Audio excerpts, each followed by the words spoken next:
আমরা এক জালেম থেকে মুক্ত হয়ে পৃথিবীর আর কোন জালেমের হাতে ধরা দিতে চাই না। আমরা এখন কোরআনে কারিমের বাস্তব অভিজ্ঞতা দেখতে চাই।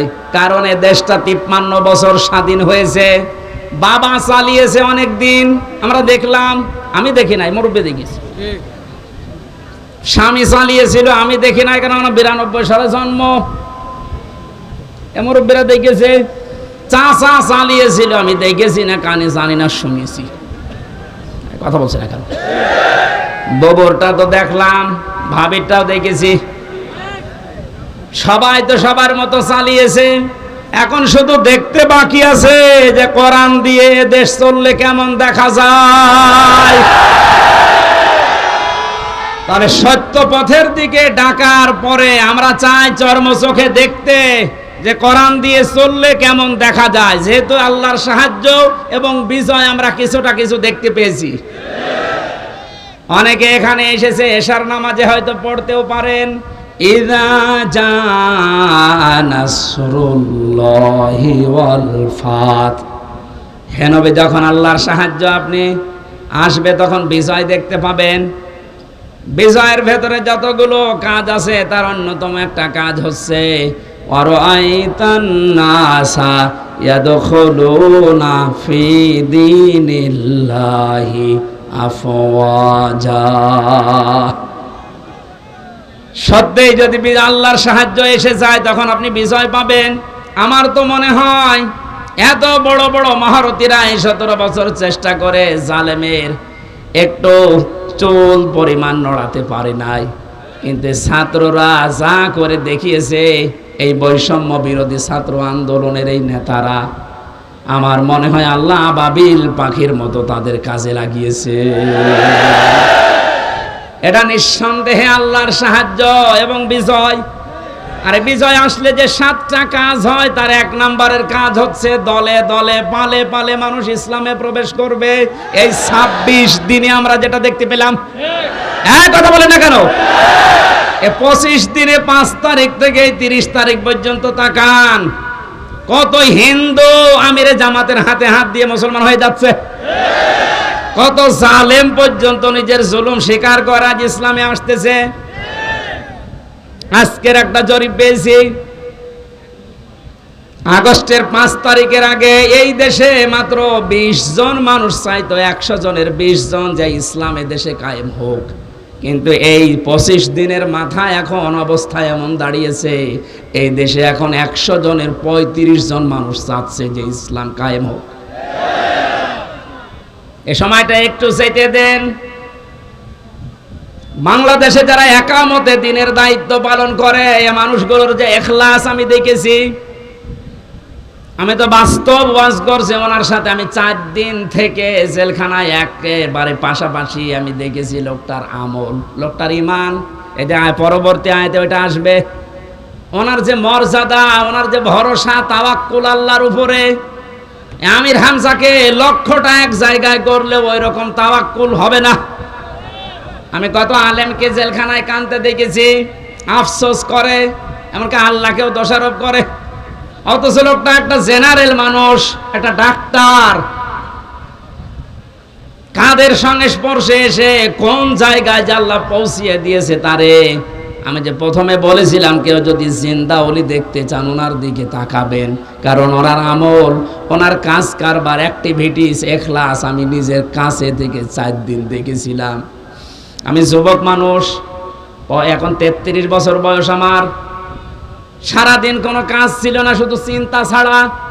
তারপরও রাত 9টা 10টার পরে আমি শুয়ে পড়তাম। আরে মুরব্বী মানুষের মাথার উপরে এতগুলো মামলা।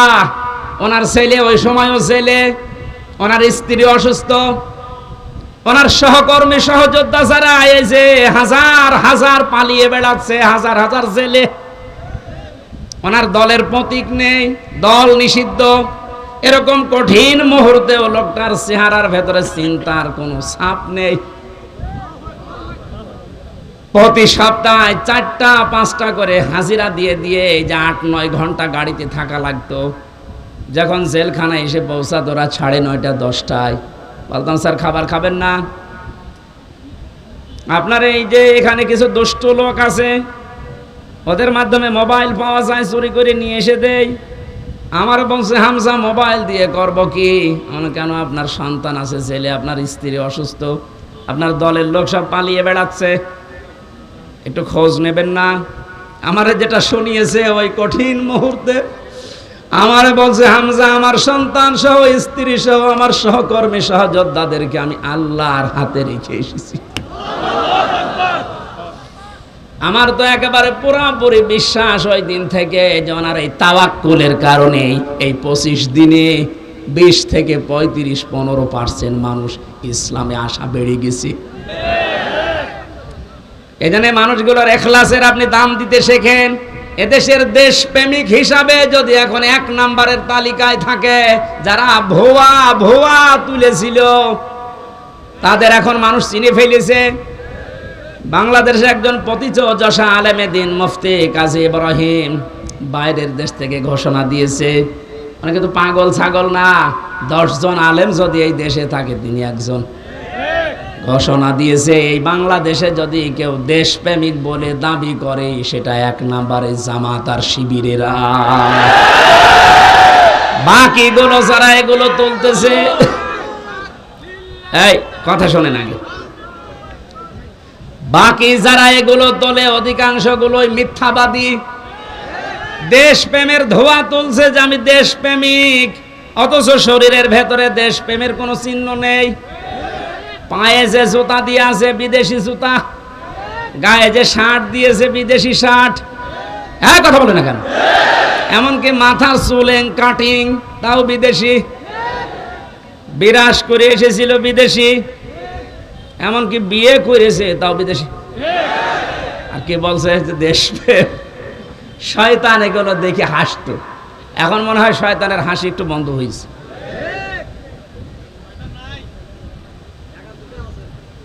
এজন্য সত্য পথে আহ্বান করলে আপনার অন্তত কিছু না থাকলেও কিন্তু বিবেক আছে। বিবেক থাকার পরও যদি কেউ উল্টা দিকে চলে যান, সে যে দলের লোক হন, আপনাকে আল্লাহ লাজাই দেবে। লাজাই গেলে প্রথমে চামড়া খসে যাবে।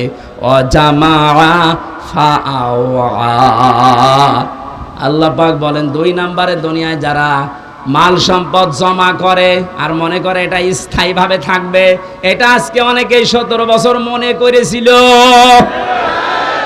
এজন্যই তো পদ্মা সেতুর চাইতেও একজনের টাকা বেশি। এই দরবেশের টাকার পরিমাণ দেখেছেন, শুধু ঋণ ছিল 36,000 কোটি টাকা পদ্মা সেতু বানাতে। 2 নাম্বারই করে বলে গেছে মাত্র 32,000 কোটি। তার মানে ওর টাকা দিয়ে আরেকটা বানানো যাবে। এই আয়াতের সাথে 100 ভাগ মিলে গেছে।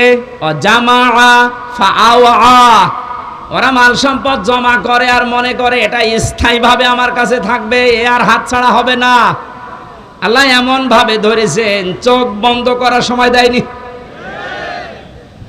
এই কথাগুলো বলতে বলতে আল্লাহ মানুষের কিছু আচরণ এবার তুলে ধরবেন। এবার আমি সহ যারা বসে আছি প্রত্যেকে আল্লাহর এই আয়াতের সাথে মিলান। ইন্নাল ইনসানা খুলিকা হালুআ। অবশ্যই আমি আল্লাহ মানুষকে বানিয়েছি অস্থির চিত্ত রূপে। সব সময় মানুষ শুধু ব্যস্ত ব্যস্ত ব্যস্ত। 2 নম্বরে ইদা মাসাহু শাররু জাজুআ, যখন তাকে কোনো অকল্যাণ স্পর্শ করে তখন হায় হতাশ করে, তখন একেবারে পাগলের মতো হয়ে যায়।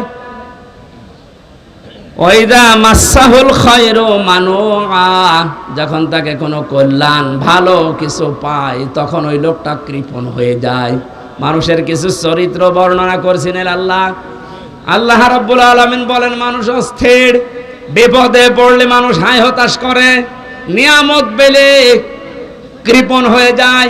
কিন্তু তারা না, ইল্লাল মুসাল্লিন, মুসাল্লিরা বাদ দিয়ে। কারা বাদ? আমরা এখানে যারা আছি মুসল্লি কিনা বলেন তো? বলেন। জীবনে যাই করেন না কেন ফরজ নামাজ ছেড়ে দেবেন না। মুসল্লি যারা আছে তাদের এবার আল্লাহ 12টা গুণ দিচ্ছেন। সব মানুষের ভেতরে আগের বর্ণিত এই গুণগুলো আছে। এরা অস্থির, নিয়ামত পেলে এরা কৃপণ হয়ে যায়, বিপদে পড়লে হায় হতাশ করে। কিন্তু মুসল্লিদের ভেতরে এগুলো থাকবে না। মুসল্লিদের ভেতরে যেহেতু এগুলো থাকবে না, আর আমরা মুসল্লি দাবি করছি, কোরআন বলছে তোমাদের ভেতরে 12টা গুণ থাকা লাগবে। কয়টা?